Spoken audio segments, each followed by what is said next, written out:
Okay. Hello everyone, I'm Zach the Movie Fan. Welcome back to Remake Hell. So, here's the thing. The next review was actually supposed to be a request that a subscriber had left, which I'm just gonna reveal it right now. This is supposed to be a review of the remake of The Cube from 2021. However, while I had started watching the remake of The Cube, I've not finished watching it yet, and obviously I'm not going to review something fully without having fully seen it. I've been trying to finish watching it, but I've been pretty busy this week, and believe it or not, I'm going to be busy next week as I'll be pet sitting for my family as I go on vacation. So, I will get around to it though. Hopefully by next week. I should be able to get around to putting out a review for the remake of The Cube. But to make up for that, I'll torture myself by reviewing this piece of shit right here. Yeah, welcome back to Remake Hell, and we have a very special edition of Remake Hell today, as we're taking a look at the remake of The Fog, what is widely considered one of the worst horror remakes ever made. Now, as I mentioned in my top 10 favorite horror movies list, I fucking love the original The Fog. So, it was inevitable that I would get around to talking about its garbage remake. This remake is infamously terrible. It was panned by critics, hated by audiences. I believe it won, I think it was the Golden Chainsaw Award from Fangoria magazine for the worst horror remake ever made. Currently stands at a 4% on Rotten Tomatoes, and it killed the careers of both its writer and director. As far as I know, anyway. If Rupert Wainwright has been able to direct anything after this, let me know. I would legit be surprised if he had.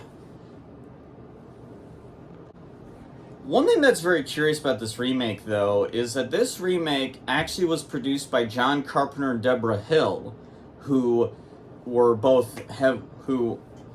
John Carpenter directed the original The Fog, and I believe Deborah Hill either, I can't remember if she produced the original film or was also the writer, I can't remember.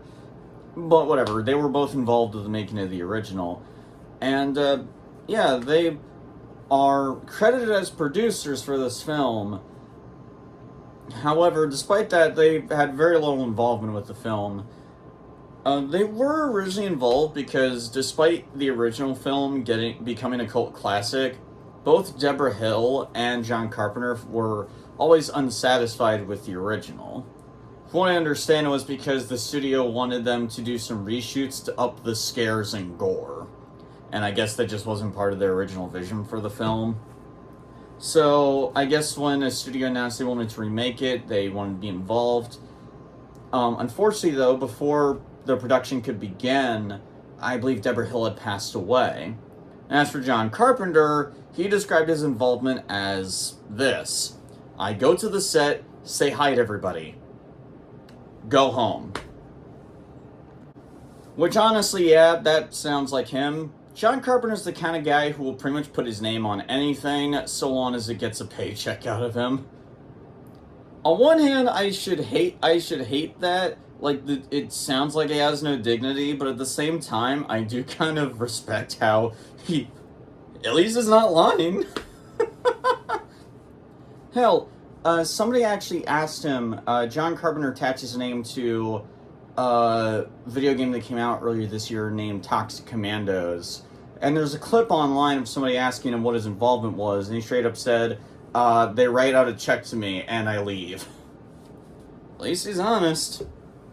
The remake of The Fog was released in 2005. It was directed by Rupert Wainwright, who is most well known for writing the films Blank Check and Stigmata. Already not off to a good start. And as for the writer of the film, he had made nothing else. As far as I could research, the guy who wrote this movie, this is the only major film he has ever written. Again, off to a good start. Now, I will freely admit, I had always been curious about seeing this film for myself, despite the negative reception it got. Oh, not because I thought it would be good, but because I was very curious to see if what everyone had said is true. Like, is this really what many consider the worst horror remake ever made? And I will admit, it comes very fucking close, in my opinion. In case you guys are wondering what I consider the worst remake ever made, this piece of shit. I Spit on Your Grave 2010. I'm gonna be very upfront. I fucking hate this movie. In fact, I hate all the I Spit on Your Grave films, and don't ask me to review them. I never will. Not only because of YouTube's,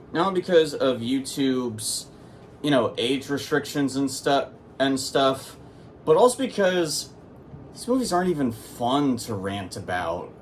That's the worst thing about this piece of shit. It's that it's not even fun to rant about. That's the worst kind of bad movie.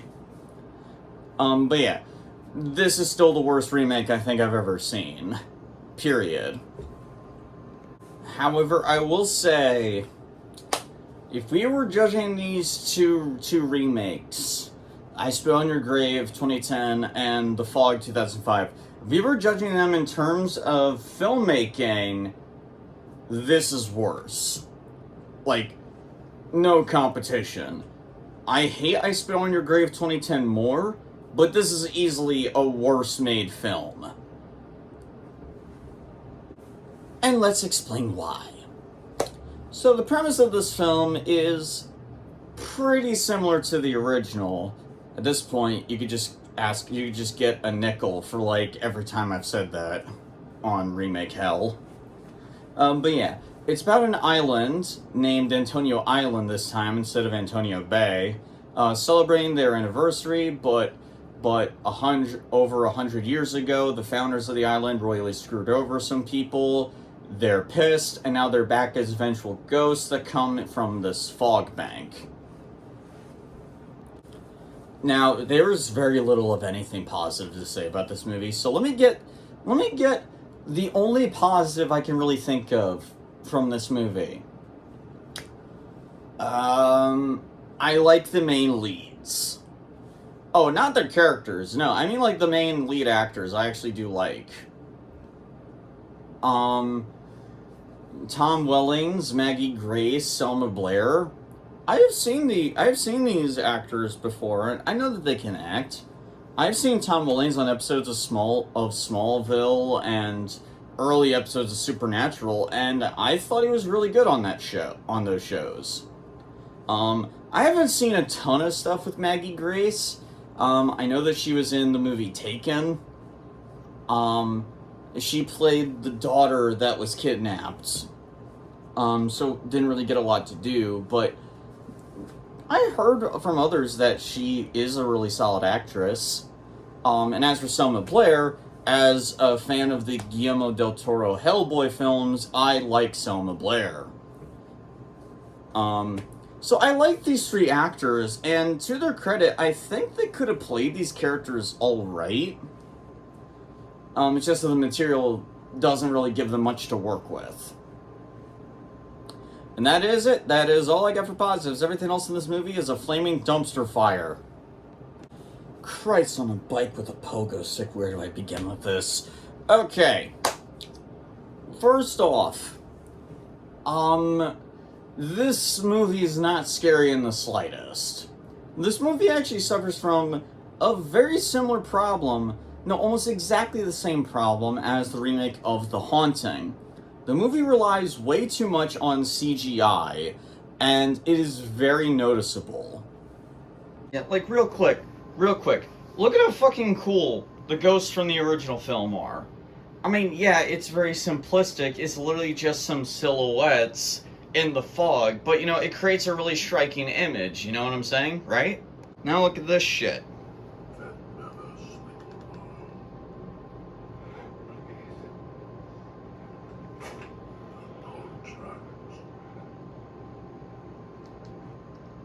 Are you fucking serious? It looks awful. They're all so heavily CGI, they look like ghosts that crawled out of, the fucking Haunted Mansion or something. Are you serious? Yeah. Granted, it's not like the worst CGI ghosts I've ever seen. The ones from the Haunting remake definitely look worse. But honestly, I think this movie as a whole is just, like, worse in every other regard. Because, like, at least with the remake of The Haunting, there was at least a couple cool ideas. And at least the plot was, and at least I could follow what was going on. This movie is so badly written and directed that I don't know what to fucking tell you, man. This movie's all over the place. There is literally so much shit that's brought up in this movie that, I kid you not, goes nowhere. There's a subplot where Tom Williams' character, he has an uncle, I think, and he gets leprosy, possibly. That goes nowhere. When the ghosts inside the fog kill the people on the boat, like in the original, Nick's first mate, Spooner, is the only one that survived. So they think he's, like, the one that killed them. So the main characters try to clear him of those charges. That goes nowhere. The hunt for evidence to try and prove Spooner's innocence, that literally goes nowhere. They find a camera showing his innocence, and it gets dropped in the water and destroyed. So, yeah, that was pointless. It seemed even more pointless anyway, because Spooner literally escapes the hospital room despite police guarding it. Worst fucking police force ever. Oh, also, in case you're wondering how Spooner survived, he said that he was able to hide in the freezer, and for some reason the ghosts could not get to them. So, that could reveal a possible way to avoid the ghosts inside the fog. It never gets brought up again. It's never mentioned again. It goes nowhere. I mean, for fuck's sakes, people. Writing 101 here. If you establish something in your story, you need to follow up on it. You can't just drop it like a log or a stone in the ocean. Like, if you address something, you have to follow up on it. Cause and fucking effect. This is basic writing, storytelling shit. This would be like, say, if, in Psycho, when Lila and Sam go to see the sheriff and mention Norman Bates' mother, the sheriff says the infamous line, "Norman Bates' mother has been dead and buried in Greenlawn Cemetery for the past several years."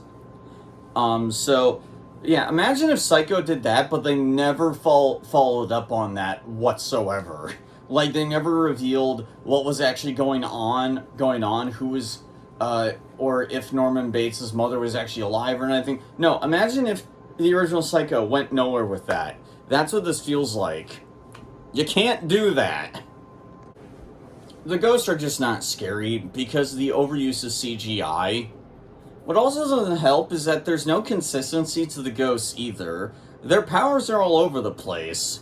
Like, they're able to disintegrate someone by touching them, yet other times when they touch people, they don't disintegrate, so what the hell? They can cause fires, they have telekinesis, they can throw glass at people, they can chuck people through windows. Like, if these ghosts are so powerful, why don't they just, like, kill everyone on the fucking island? You know, the ghosts in the original were a lot more simplistic. The ghosts in the original did not really have, like, special powers like this. They would just come out of the fog and attack people with swords and hooks and shit. They were like ghost pirates.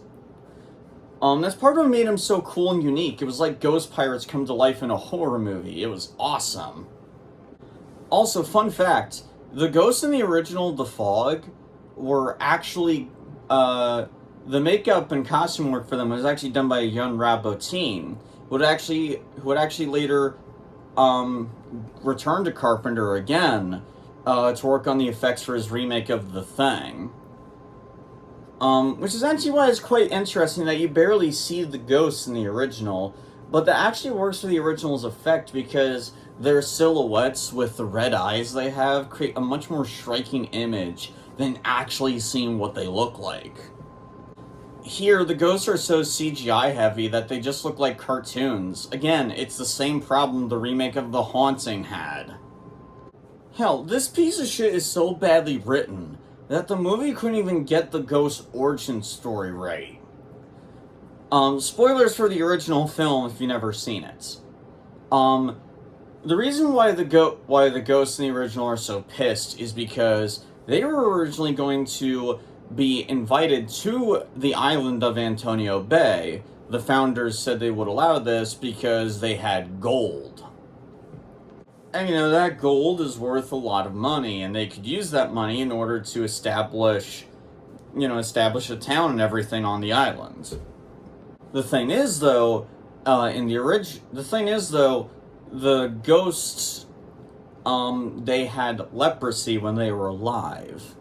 And the founders did not want the disease to spread to citizens on the island. So when the founders found their gold, they tricked them.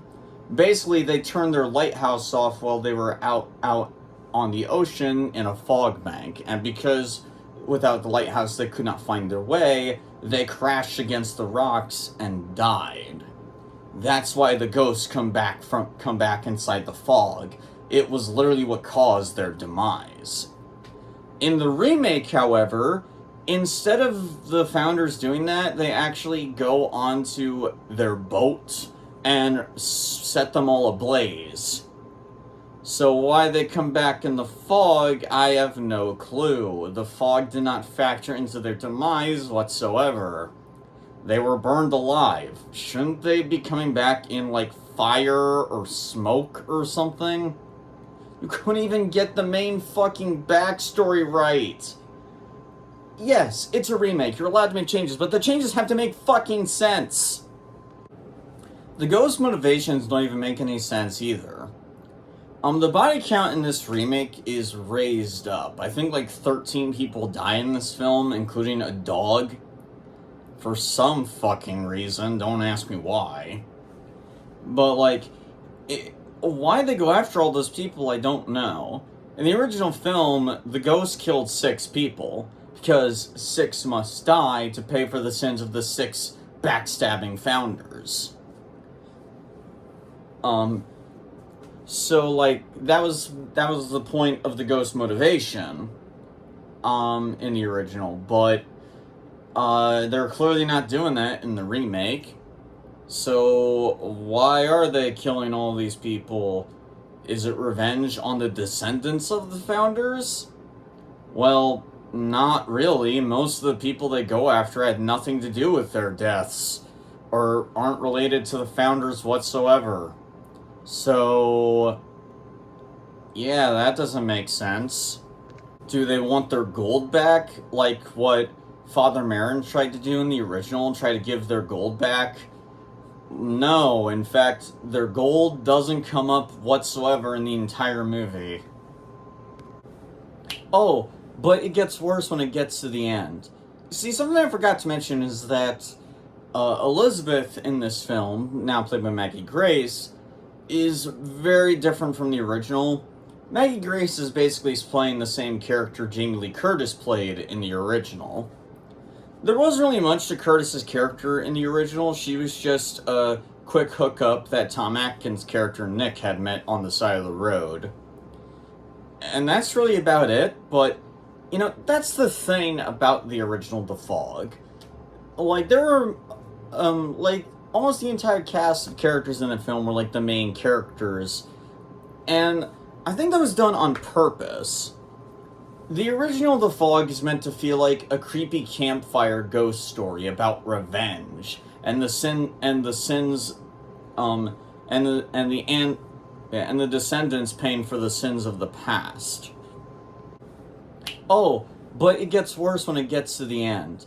See, something I forgot to mention is that Elizabeth in this film, now played by Maggie Grace, is very different from the original. Maggie Grace is basically playing the same character Jamie Lee Curtis played in the original. there wasn't really much to Curtis's character in the original. She was just a quick hookup that Tom Atkins' character Nick had met on the side of the road. And that's really about it, but, you know, that's the thing about the original The Fog. Like, there are, like, almost the entire cast of characters in the film were, like, the main characters, and I think that was done on purpose. The original The Fog is meant to feel like a creepy campfire ghost story about revenge, and the sins, and the descendants paying for the sins of the past. So the fact that there really isn't one mainlined main character in it, and it just kind of goes from different characters, that's done on purpose to fit the campfire ghost story narrative feel of the original. With that said, I can understand them wanting to try and make the character more important in this version. Maggie Grace's character is not only a descendant of one of the founders, but also is connected to the ghosts in some other way, which they tell us through these seizure-inducing flashbacks they keep throwing at us. Like, seriously, I fucking hate when movies do that, when they use bright flashes during flashbacks. It's fucking annoying. Like, I'm not prone to epilepsy or anything like that, but you don't need to be prone to epilepsy to be fucking annoyed, and it gives you a headache. Oh, but what does this all mean? Well, by the end of the film, Maggie Grace's character goes up to the captain of the Ghost Pirates, and the Ghost Pirate captain kisses her, and she turns into a ghost. No, I'm not kidding. You see, it turns out Elizabeth is actually the reincarnation of the ship captain's dead wife. Okay. And when the captain is reunited with Elizabeth, they literally just piss off. And that's it. That's the end of their attack. That stops it. What? Okay. There are so many fucking problems with this. Where do I begin? 1. How can she be a reincarnation if she is directly related to one of the founders? I mean, like, that doesn't make sense. Yeah. Also, 2, this is clearly a direct ripoff of Bram Stoker's Dracula, the Francis Ford Coppola film. Except, you know, in Bram Stoker's Dracula, Mina being the reincarnation of Dracula's dead wife, Elisabetta, made sense. Mina had no direct relation to any enemies of Dracula or anything, so her being a reincarnation made more sense. But in this context, because Elizabeth is a reincarnation, but also connected to one of the founders of the island, it makes no sense. 3. If all the ghosts wanted this whole fucking time was just Elizabeth, why didn't they just do that? The fog is surrounding the whole fucking town. They can be able to, like, appear in front of anybody in the film. Why'd they waste so much time killing random ass people when it was Elizabeth that they wanted? They literally could have just surrounded and grabbed her. 4. If Elizabeth is what they wanted the whole time, why did they constantly almost get her killed? Oh my god. It's a fucking mess. The acting in the film is not all that great either. Although, to the actors' credit, they have fuck all to work with here. I mean, granted, again, like, the characters in the original were, like, not really, like, the most interesting people, but again, in the original, that was intentional. They were meant to come off more like real people stuck in a terrifying situation, similar to what the Texas Chainsaw Massacre did. But this movie wants to put more focus on these characters, but they don't write them more interesting to compensate. So it really doesn't fit the new narrative at all. Most of the scares in this movie consist of jump scares, as expected. And again, because of how terrible the CGI looked, it's more hilarious than terrifying. Oh, and just when you think this film could get any more fucking confusing, there are two Father Malones in this film. Yeah, you have priest Father Malone and another Father Malone, and they're the descendants of another Father Malone. Why did you do that? It's so confusing. What? Honestly, the whole thing just reminded me of that bit from Spaceballs. We got on this ship anyhow. Yo! You knew it. I'm surrounded by assholes.